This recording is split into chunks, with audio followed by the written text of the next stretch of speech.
Shaonan se trouve au milieu d'une livraison de médicaments à ceux dans le besoin. Mais la route pour atteindre la destination n'est pas des plus aisées.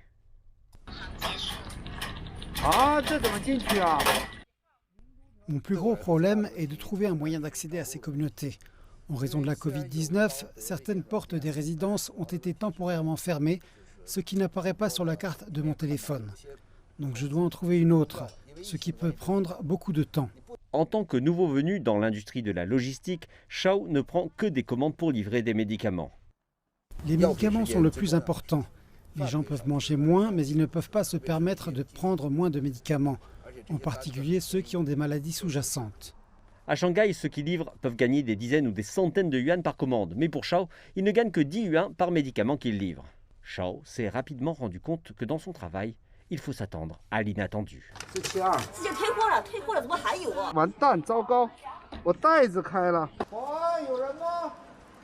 Peu d'argent et beaucoup d'ennuis, vous pourriez demander. Mais pourquoi Shao continue-t-il de faire cela? Je suis un peu différent des autres livreurs. Je ne suis pas professionnel. Je suis membre du comité de Shanghai au sein de la conférence consultative politique du peuple chinois. J'ai choisi la livraison, ainsi je peux voir Shanghai avec une autre perspective. Shao déclare qu'il discute avec ses collègues livreurs lorsqu'il récupère des commandes. Ainsi, il peut écouter leurs difficultés dont il n'aurait jamais eu conscience s'il était resté chez lui. La difficulté de livrer des médicaments ne concerne pas la quantité de commandes, mais le manque de main-d'œuvre. La livraison de médicaments n'est pas rentable, donc très peu de personnes choisiront d'accepter ces commandes. Shao dit avoir apprécié cette expérience sur le terrain, ce qui l'aidera à faire des propositions à l'avenir. Cependant, il semble que Shao ait gagné plus qu'une simple expérience.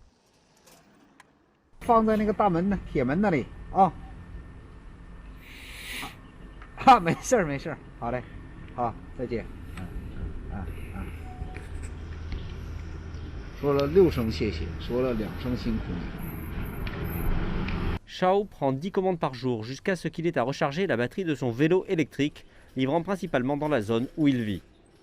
Et chaque fois qu'il termine sa livraison de la journée, Shao doit passer un test antigénique à la porte de sa communauté.